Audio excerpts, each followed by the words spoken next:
Good morning, students. Welcome to the another session of Information and Technology. Like you all are familiar that we have already finished chapter number 12, that is the first chapter of spreadsheet. In the last class, I have shown you one demonstration of the lab assignment in a spreadsheet. Step by step, we have done everything. In this class, today also I will try to explain you. I will just prepare a format in front of you that is having many thing new.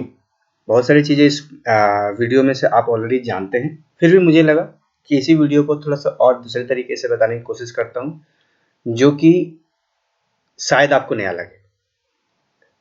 तो मैं आपके सामने एक result का format prepare करूंगा। इसके पहले जो मैंने रिजल्ट का फॉर्मेट प्रिपेयर किया था उसमें मैंने ब्रेकअप्स वगैरह किस तरह से फॉर्मेट बना सकते हैं, कैसे एक एग्जैक्ट कस्टमाइज फॉर्मेट डिजाइन करते हैं मैंने बताया था। एक नॉर्मल फॉर्मेट है। इस फॉर्मेट में मैंने बस स्टूडेंट का नेम और कुछ मार्क्स मैंने कॉपी करके रखा है। These are the pass out students, ठीक है। और मार्क्स मैंने रैंडमली किसी दूसरे सीट से मेरे पास था, ऐसे ही अलग अलग कॉलम्स है। ये इनका मार्क्स नहीं है, बस मैंने उठा लिया कि आपको समझा सकूं और इस काम में मुझे थोड़ा समय कम लगे। तो अगर आपको रिजल्ट का फॉर्मेट बनाना है जिसमें आपके पास मार्क्स आउट ऑफ 100 हो और इतने सारे कॉलम आपको डिजाइन करने हैं, तो जैसे रोल नंबर है, रोल नंबर 1 मैंने लिखना है और इसको मुझे आगे तक ड्रैग करना है। तो किस फीचर का यूज करते हैं?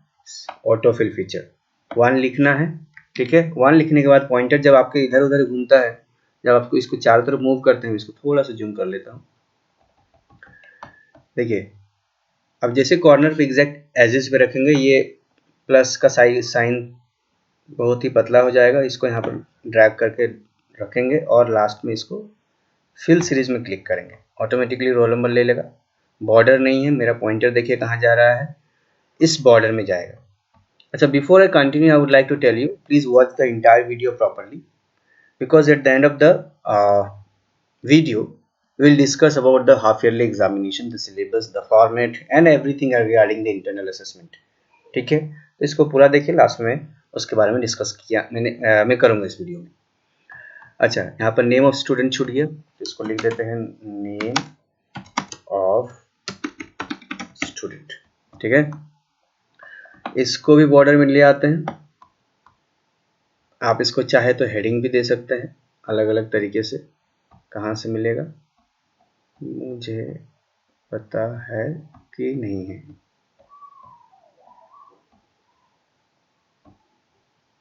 Okay, I am not getting that. Okay, heading के फॉर्मेट में, यस, फॉर्मेट इज टेबल। यहाँ देखिए, यहाँ पर जिसमें भी क्लिक करेंगे तो उस पर्टिकुलर तरह से हेडिंग में आ जाएगा। देखिए, एक अलग तरीके से हेडिंग में दिखेगा। इसको नहीं चाहिए तो कंट्रोल जेड कर दीजिए। तो मैं कह रहा था कि इसको मैंने बॉर्डर में इंसर्ट कर दिया। अगर आपको ऊपर में कुछ लिखना है तो लिख दीजिए एनुअल रिजल्ट ऑफ क्लास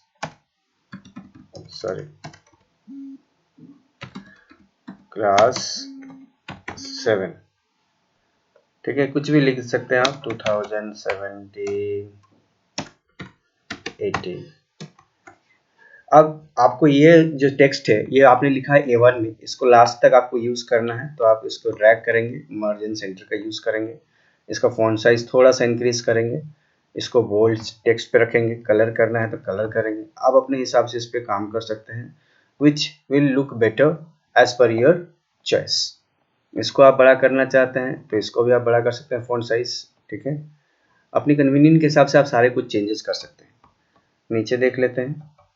अच्छा, the moment I have copied everything it got some extra cell. इसको अगर जैसे आपको यूज नहीं करना है, इसको नॉर्मल करना है, अगर ये बॉर्डर के साथ अच्छा दिखेगा नहीं तो इसको नो बॉर्डर करेंगे। यहाँ पर जाकर जहाँ से बॉर्डर इंसर्ट करते हैं नो बॉर्डर करेंगे। और नो बॉर्डर जब करेंगे तो देखिए ये नीचे का जो बॉर्डर है ये आपका हट जाता है।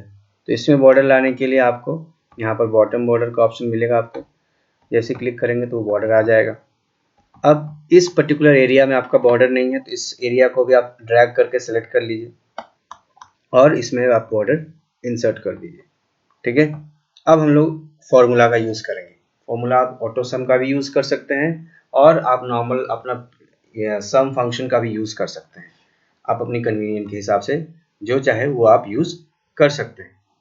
तो मैं सम फंक्शन का यूज़ करता हूँ, is equal to sum bracket start from here to here. ये लगातार है, इसमें कोई ब्रेक नहीं है, तो आप सेल के रेंज को कॉलन के फॉर्म में दे सकते हैं। देखिए सी मैंने इंग्लिश से लेकर कंप्यूटर तक ड्रैग किया तो ये C3 कॉलन S3 खुद ब खुद इसने ले लिया। ब्रैकेट क्लोज करेंगे, इंटर प्रेस करेंगे, it will display the total marks out of 600। अब इसको ड्रैग करेंगे।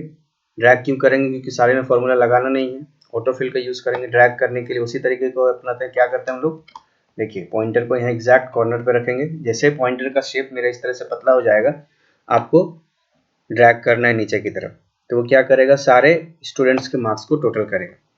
इतना करने के बाद आपको उनका परसेंटेज निकालना है। तो परसेंटेज के लिए बहुत सिंपल तरीका है, is equal to this is the total marks divided by 6, ठीक है, डिवाइडेड बाय 6।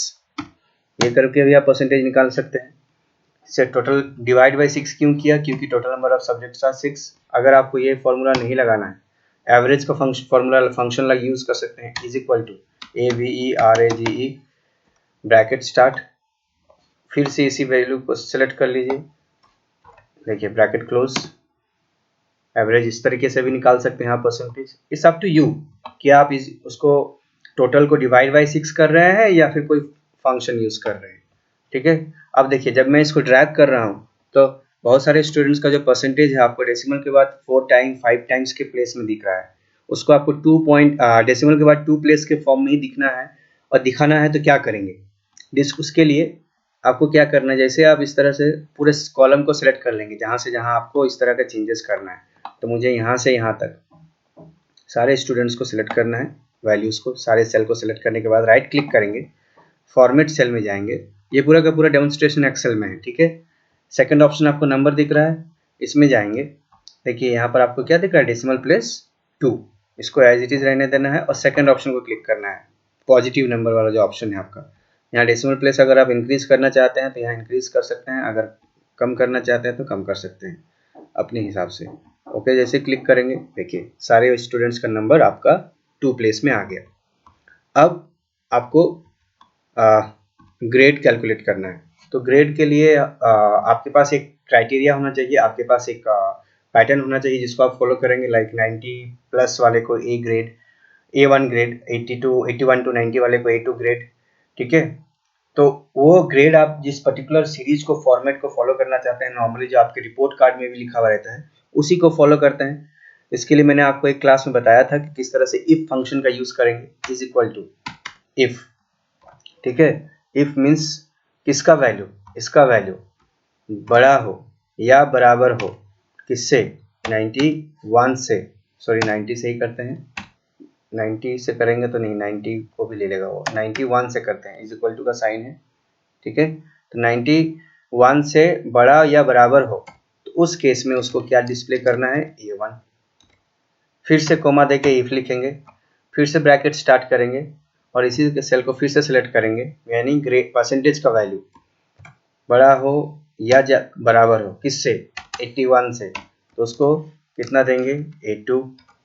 अगर फिर से कोमा देके इफ को स्टार्ट करेंगे, ब्रैकेट स्टार्ट करेंगे, फिर से इसी सेल को यानी परसेंटेज वाले सेल को सेलेक्ट करेंगे। बार बार देखिए J3 मेरा सेलेक्ट हो रहा है, is it greater than is equal to 71, then he will get B1।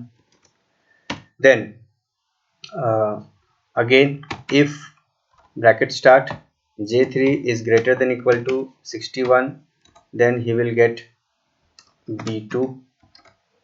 then if J3 फिर से सिलेक्ट करेंगे, आप J3 खुद से टाइप भी कर सकते हैं, is equal to greater than equal to 51, तो उसको कितना मार्क्स ग्रेड कौन सा देना है, C1, sorry C1। Then if, आपको फॉर्मूला लग रहा है काफ़ी कॉम्प्लिकेटेड है, बिल्कुल भी नहीं है, आपको उस लॉजिक को समझना होगा। सेल का वैल्यू अगर 91 के बराबर या उससे ज़्यादा हो, किसका सेल का वैल्यू, परसेंटेज वाले सेल का वैल्यू, तो उसको कौन सा ग्रेड अलॉट करेंगे, A1। उसी तरह से वो पैटर्न चला जा रहा है, ठीक है। 91 भी होगा तब भी A1 होगा और 91 के ज़्यादा होगा तब भी A1 होगा। और अगर 81 से काउंट कर रहे हैं तो वो 90 तक को कंसिडर करेगा, क्योंकि 91 को हम लोग किस में डाल दिए हैं, A1 में डाल दिए हैं। तो 81 से 90 वाला वैल्यू ऑटोमेटिक है A2 में आ जाएगा।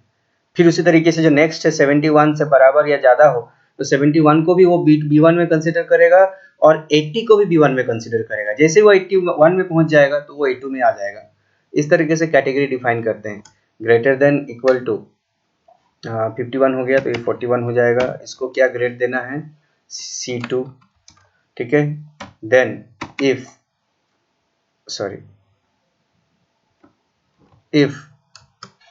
J3 is greater than equal to 33, उसको क्या ग्रेड देना है? D। और 33 से भी नीचे अगर आ जाए तो उसको दे देना है E। तो लास्ट के लिए हम लोग इफ नहीं लगाते हैं, वो ऑटोमेटिक एल्स वाले कंडीशन में आ जाता है, ठीक है। मतलब अभी तक जितना डाला हम लोगों ने A1 से लेकर D तक, वो एक इफ वाले कंडीशन में था, एक कंडीशन के ट्रू होने के कंडीशन में था। अगर वो कंडीशन फॉल्स हो जाएगा तो ऑटोमेटिकली वो E ले लेगा। अब हमें देखना है कि कितनी बार मेरा ब्रैकेट ओपन हुआ है। 1 2 3 4 5 6 7, 1 2 3 4 5 6 7। तो ब्रैकेट को उतनी बार क्लोज करना है, 1 2 3 4 5 6 7 और इंटर प्रेस कर देंगे। देखिए 90.50, ये 91 है नहीं, तो इसको किसने दिया? क्या दिया इसको? A2। अब इसको ड्रैग करते हैं। Let's see if there is anyone who has got, yes A1 is also there. तो इस तरीके से आप देखिए, आप सारे बच्चों का ग्रेड निकाल सकते हैं। आप उनको काउंट करके एनालाइज करना चाहते हैं कितनी A1 है, कितनी A2 है, कितना B1 है, कितना B2 है, तो मैंने एक वीडियो में बताया है किस तरह से काउंटिंग फंक्शन का यूज करते हैं। रिजल्ट में हम लोग लिखना चाहते हैं पास या फेल, तो हम पास या फेल किस पे डिसाइड करेंगे? देखिए उसमें भी इफ का ही यूज करेंगे, बस दो कंडीशन होगा। एक कंडीशन होगा if this is greater than equal to 33, अगर 33% है ये वैल्यू तो वो क्या है? सॉरी, पास है। और अगर 33 नहीं है तो क्या हो जाएगा? Fail. I doubt anyone will be fail. Let's see, मैं इफ ही कंडीशन का यूज किया। मैंने क्या किया? J3 का वैल्यू अगर 33 के बराबर या ज्यादा हो, एक बॉर्डर लाइन आपको चूज करना होगा। उस बॉर्डर लाइन के बराबर या उससे ज्यादा वैल्यू को पास में कंसिडर करेगा और उससे नीचे वाले को वो ऑटोमेटिक फेल में कंसिडर करेगा, ठीक है। तो इस तरीके से हम लोग इसको रिजल्ट को कैलकुलेट करते हैं। देखिए सारे में पास दिख रहा है, आपको चेक करना है कि फेल कोई कर भी रहा है कि नहीं कर रहा है। तो एक किसी का भी चेक वैल्यू का मार्क्स को कम कर देते हैं, ठीक है। पर्पसली इसको चेक मेरे चेंज कर रहा हूँ ताकि थोड़ा सा परसेंटेज कम हो, ठीक है। 29 28, इसमें भी कर देते हैं 24। देखिए मैंने सारे मार्क्स को 33 से कम कर दिया, तो एवरेज उसका 33 से नीचे आ गया, तो उसका रिजल्ट क्या हो गया? फेल। मैंने कुछ भी नहीं किया, उसका ग्रेड भी चेंज हो गया और मार्क्स भी, रिजल्ट भी चेंज हो गया, बस मैंने मार्क्स चेंज किया और ऑटोमेटिक अपडेट हो गया वो सब कुछ। तो इस तरीके से आप अपना रिजल्ट बना सकते हैं। अब देखिए रैंक का function, this is something very important. बहुत बार ऐसा होता है जब क्लास टीचर्स रिजल्ट बनाने के बाद रैंक कोड करते हैं तो वो सॉर्ट करते हैं, सॉर्टिंग अलग से करते हैं, फिर चेक करते हैं कि किस स्टूडेंट ने फर्स्ट पोजीशन लाया, किसने सेकंड पोजीशन लाया। लेकिन अगर आप रैंक को कैलकुलेट करना चाहते हैं फॉर्मूला के थ्रू, तो वो भी आप आसानी से कर सकते हैं। इसके लिए आपको किस फंक्शन का यूज करना पड़ेगा? Is equal to rank. अच्छा प्लीज वेट, ठीक है, मैं इसको कंट्रोल जेड कर देता हूँ। क्यों उसको फेल कर दे? वीडियो अगर गलती से देख लेगा तो बोलेगा साला हम ही को फेल कर दिए, ठीक है। चलिए is equal to rank bracket start, ये आपका फंक्शन है रैंक फंक्शन। ये रैंक किस बेसिस पे देना चाहते हैं? हम परसेंटेज पे भी दे सकते हैं, हम मार्क्स पे देना चाहते हैं, ठीक है। ये बहुत करेक्ट फिगर है। तो मैंने I3 को सिलेक्ट कर लिया, ठीक है। कोमा देके आपको रेंज सेलेक्ट करना है कि कहाँ से कहाँ तक। तो मैं यहाँ से यहाँ तक का मुझे रेंज चाहिए, वो पूरे को सारे को कंसिडर करेगा और इसको एब्सोल्यूट बनाना है। एब्सोल्यूट बनाने के लिए रेफरेंसिंग के लिए क्या डॉलर साइन यूज करते हैं हम लोग, मैंने आपको बताया था एक किसी वीडियो में, ठीक है। आप लोग क्लास 7 में भी देखे हैं, क्लास 8 में भी देखे हैं एब्सोल्यूट रेफरेंसिंग कैसे बनाते हैं। तो कॉलम और रो दोनों के पहले आप एक डॉलर साइन यूज कर दीजिए, ठीक है। इतना करने के बाद फिर से कॉमा दीजिए, आपको अब दो ऑप्शन मिलेगा, 0 1 डिसेंडिंग असेंडिंग में। इसको 0 कर देता हूँ, ब्रैकेट क्लोज कर देता हूँ, इंटर प्रेस कर देता हूँ, 6 आया, अब इसी को ड्रैग कर देते हैं, यानी the student have got 6th rank. अब इसको ड्रैग करेंगे, जैसे देखिए सारे स्टूडेंट्स का रैंक आ गया। तो एक बार चेक कर लेते हैं, रैंक 1 इशफाक अहमद 93%। ठीक है, इसको मैं हाईलाइट कर देता हूँ। अगर मैं इसको बाद में यूज़ करना चाहता हूँ कि अच्छे से तुरंत पता चल जाए, उस केस में आप इसको बेटर है कि आप इसको हाईलाइट कर दीजिए, बोल्ड कर दीजिए। देख लेते हैं कि कैलकुलेट सही से कर रहा है कि नहीं है। ये हो गया 1, 2 इज़ अभिषेक कुमार। ये सब ज़िंदगी में नहीं करेंगे सब, सेकंड टॉप। ठीक है, गलती से आ गए random value post copy paste करने के कारण, मैंने कहीं और से सीट से उठा लिया था। ठीक है, हाँ, Dheeraj Moti was a good student, bold. Okay, then we got the third rank. तो देखिए आप 93, 563, 554, 558, तो इस तरीके से आप रैंक का भी कैलकुलेशन कर सकते हैं। आप इसको बोल्ड कर सकते हैं, अलग कलर में रख सकते हैं। तो मैंने मार्क्स जितना भी दिया है रैंडम मार्क्स है, ये इनका मार्क्स बिल्कुल नहीं है। So please don't just if the students will watch this video somehow, don't quote me on this that so purposely you have made me somewhere in down the line। चलिए, तो ये हो गया आपका फॉर्मेट। अब मान लीजिए इसको आपको प्रिंट करना है, ये एक नई चीज बता रहा हूँ, ध्यान से देखिए। मान लीजिए आपको ये प्रिंट करना है, तो प्रिंट करने के लिए जब आप प्रिंट प्रीव्यू में यानी Ctrl+F2 प्रेस करेंगे तो आपको इस तरीके से दिखेगा। देखिए मार्क्स सारे सेटिंग्स में आ रहे हैं, आपके कॉलम में दिख रहा है, कंप्यूटर तक आ रहा है, टोटल नहीं आ रहा है, परसेंटेज नहीं आ रहा है, रैंक नहीं आ रहा है, रिजल्ट नहीं आ रहा है। तो उसको सेट करने के लिए आपको क्या करना पड़ेगा, आपको इसको ओरिएंटेशन चेंज करना पड़ेगा। This is in portrait, orientation में जाकर क्या कर दीजिए, लैंडस्केप में कर दीजिए। अब लैंडस्केप में करने के बाद भी मैं इसको पेज सेटअप में प्रिंट प्रीव्यू देखता हूँ, Ctrl+F2, अभी भी आ रहा है, लेकिन मेरा रैंक कॉलम छूट रहा है। रैंक कॉलम को एडजस्ट करने के लिए क्या करना होगा, देखिए आप एक डॉटेड बॉर्डर लाइन देख पा रहे होंगे रिजल्ट और रैंक के बीच में। इसको अगर एडजस्ट करना है तो बहुत सारे तरीके हैं। सबसे पहला तरीका हम लोग क्या करते हैं, पेज सेटअप, देखिए पेज लेआउट में ये पेज सेटअप मेरा पॉइंटर देखिए ध्यान से, पेज सेटअप के ठीक राइट साइड में आपको एक एरो दिख रहा है यहाँ पर छोटा सा, इस पे क्लिक करेंगे। अब मार्जिन पे जाएंगे, बाय डिफॉल्ट इसका मार्जिन, इसको हॉरिजॉन्टल यानी फर्स्ट ऑप्शन को क्लिक करेंगे और इसका मार्जिन थोड़ा सा कम कर देंगे। ये टॉप बॉटम का कोई दिक्कत नहीं है, इसको एज इट इज रहने दे सकते हैं।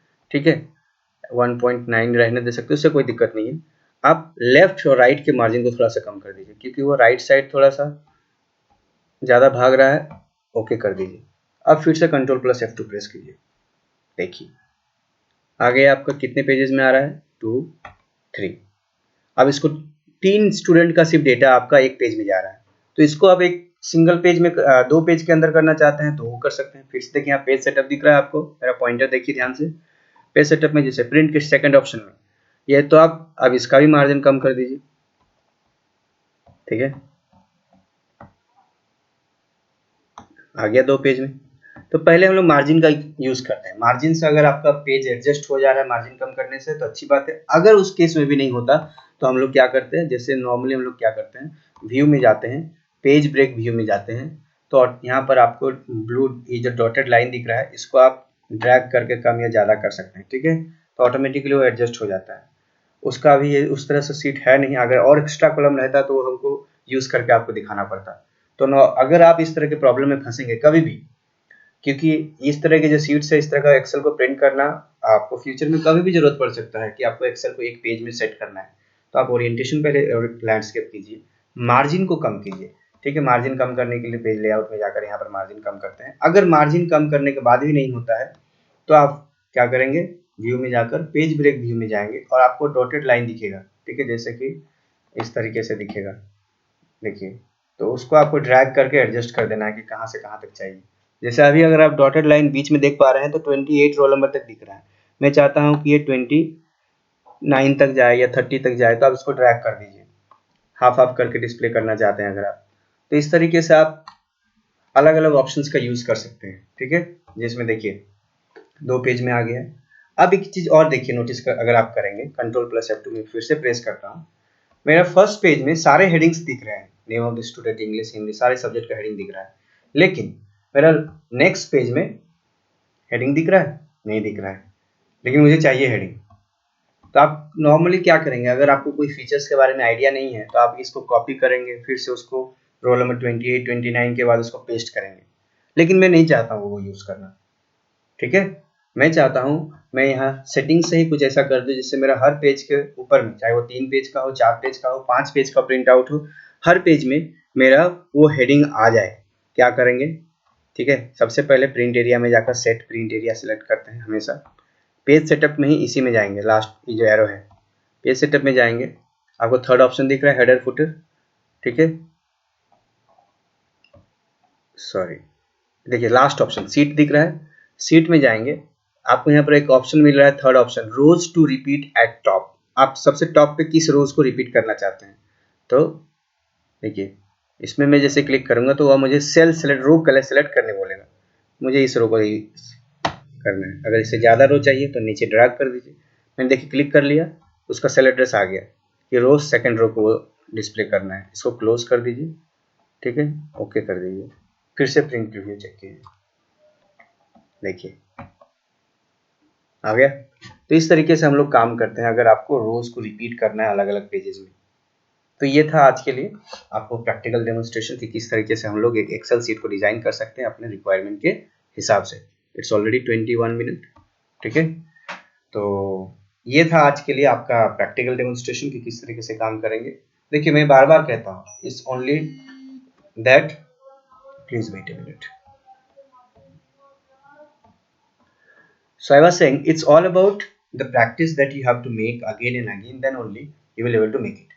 अब जो मेरा नेक्स्ट जो मैं एग्जाम के पर्पस को डिस्कस करने से पहले कुछ और एक चीज मुझे लगा, बहुत सारे स्टूडेंट्स ने कहा है कि सर हम लोग फाइल अटैच नहीं कर पा रहे। मैंने आपको एक लैब असाइनमेंट दिया था, वो बहुत इंपॉर्टेंट है, क्यों बताऊंगा बाद में। तो लैब असाइनमेंट आपको गूगल क्लासरूम में दिया गया है, तो आप जो एक्सेल सीट बना रहे हो या कैल्क में बना रहे हो, तो हम लोगों ने कहा था कि आपको वो फाइल ही अटैच करना है। तो बहुत सारे स्टूडेंट ने व्हाट्सएप में पर्सनली भेज दिया, maybe I have not replied to them. One thing, because it is not something like that you can't attach it, you can attach the soft copy also. तो आप अगर नहीं कर पा रहे हैं तो इस वीडियो को अच्छे से देखिए फिर से। अभी कैसे करता हूँ मैं आपको सिस्टम में नहीं दिखा रहा हूँ, सॉरी ऐप में नहीं दिखा रहा हूँ, मैं आपको सिस्टम में दिखा रहा हूँ। तो ये मैंने एक स्टूडेंट का एक अलग आईडी से मैंने ज्वाइन किया है एज ए स्टूडेंट आपको डेमो दिखाने के लिए, ठीक है।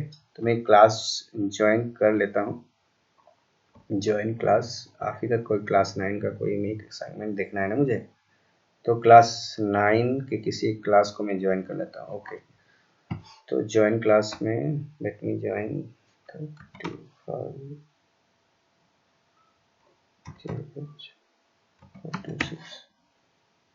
ओके, कोड इंसर्ट कर दिया, मैं ज्वाइन कर लेता हूँ। लेट मी सी, ठीक है। देखिए 9A के मैंने क्लास को ज्वाइन किया, क्लास वर्क में जाऊंगा। मैंने आपको लैब असाइनमेंट दिया था ना, ठीक है। ट्रैक योर प्रोग्रेस, ज्वाइन ही किए हैं, प्रोग्रेस क्या ट्रैक करेंगे सर, क्या दिया है, yes this is the assignment where I have asked you, ठीक है। तो व्यू असाइनमेंट में जाएंगे, ठीक है, ऐड और create file for your class work. देखिए इस तरह से, did you receive my practical Anil Patel, या I think he has replied in WhatsApp also. So what I was trying to say कि आप खोल, आपने पूरा का पूरा असाइनमेंट ओपन कर लिया, आप मोबाइल में करें किसी में भी करें कोई दिक्कत नहीं है।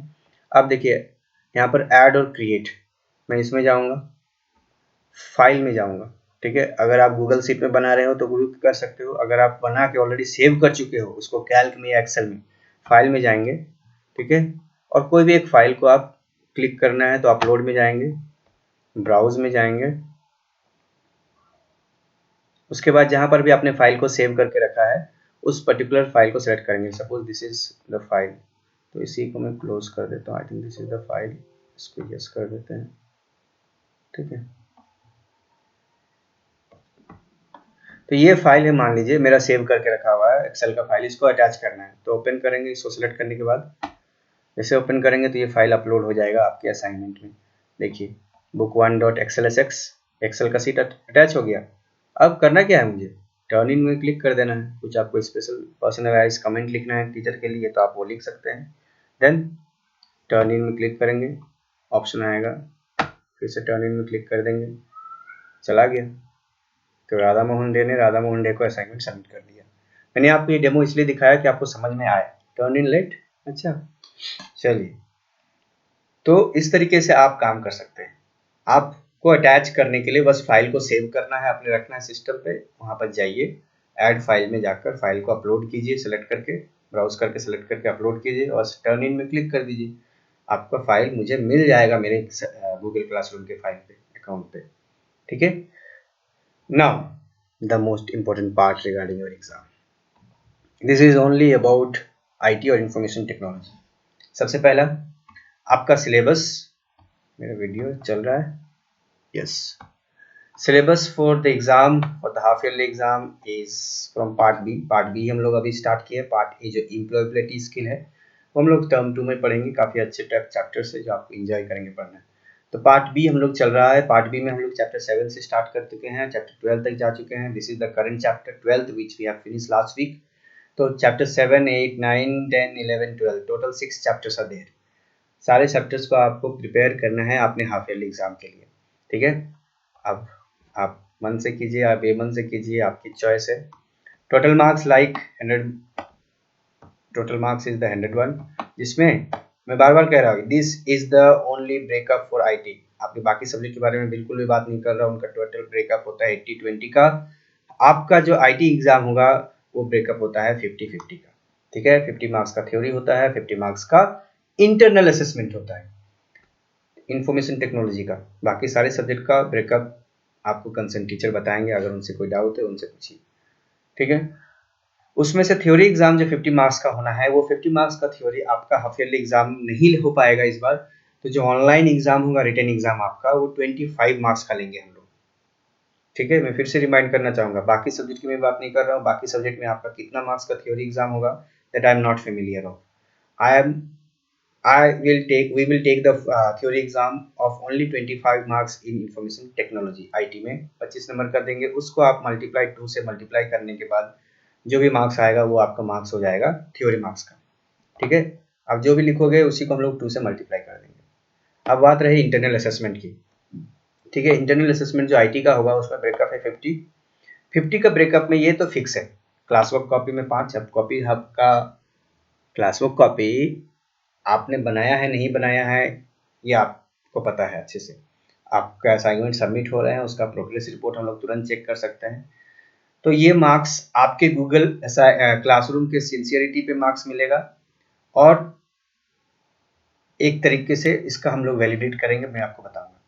फिर सब्जेक्ट इनरिचमेंट एक्टिविटी जो है, ये हम लोगों ने जो आपको असाइनमेंट एक्टिविटी दिया था समर वेकेशन के टाइम पे टाइपिंग मास्टर का, वो आपका हो जाएगा 5 मार्क्स का।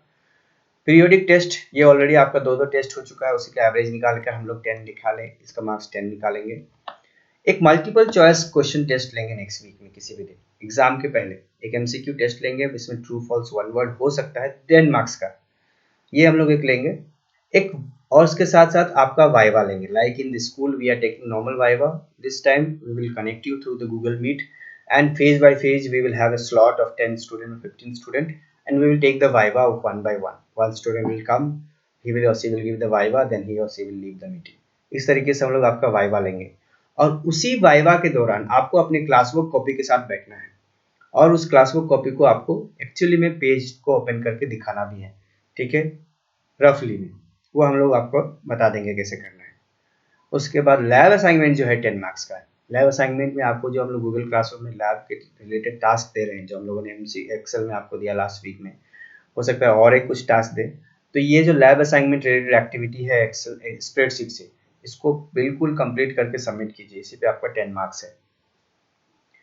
तो ये हो गया आपका ब्रेकअप। CW 5 5 10 मतलब 20 marks, MCQ 10 more 30 marks, viva 10 40, then lab assignment 10। तो ये इंटरनल असेसमेंट का ब्रेक हुआ आपका आईटी के लिए। अब जो थ्योरी एग्जाम होगा उसमें किस तरह के क्वेश्चन आएंगे, उसमें 2 नंबर के 5 क्वेश्चन रहेंगे और 3 नंबर के 5। ठीक है, उसमें बहुत पैनिक नहीं करना है, आपको टाइम काफ़ी मिलेगा जिसमें आप सारा कुछ लिख सकते हैं। इसलिए जब भी आपको किसी भी तरह क्वेश्चन मिले, एकदम बहुत ज़्यादा लेंदी नहीं लिखना है, आपको अप टू द पॉइंट लिखना है, क्योंकि आपको समय उसी हिसाब से 25 नंबर के लिए आपको मैक्स टू मैक्स 50 मिनट्स मिलेगा। ठीक है, तो 50 मिनट्स के अंदर आपको सारा कुछ लिखना है। मैं अपनी आईटी की बात कर रहा हूँ, बाकी सब्जेक्ट का ब्रेकअप कैसे रहेगा मुझे बिल्कुल भी नहीं आइडिया है। तो 2 नंबर का 5 क्वेश्चन मिलेगा, 3 नंबर का 5 क्वेश्चन मिलेगा, 10 मार्क्स, 15 मार्क्स, 25 मार्क्स। तो ये थी अभी तक की कहानी कि किस तरीके से आपका एग्ज़ाम होगा। चैप्टर्स टोटल 6 है, प्रिपेयर करना स्टार्ट कीजिए। हर चैप्टर से एक एक क्वेश्चन रहेगा, स्टेप बेस्ड में भी आ जाए कहीं से, ठीक है, function based, spreadsheet based, word processor से, कहीं से भी मैं कुछ भी पूछ सकता हूँ, लेकिन मैं कोशिश करूँगा उस तरह के क्वेश्चंस देने का जिसका आंसर्स लेंदी ना हो, जिनका आंसर्स 2-3 लाइन 4 लाइन में आ जाए, ब्रीफ हो जाए, अप टू द पॉइंट हो जाए, उसी तरह के क्वेश्चंस मैं आप लोगों को देने की कोशिश करूँगा, जिससे कि आप अपना पेपर टाइमली कंप्लीट कर सके। तो आज के लिए इतना ही ज्ञान काफ़ी है। Thank you everyone. जो भी असाइनमेंट है आपको मिल जाएगा, ठीक है, अगर है। So this is for the day. Stay home, stay safe, and yes, stay happy.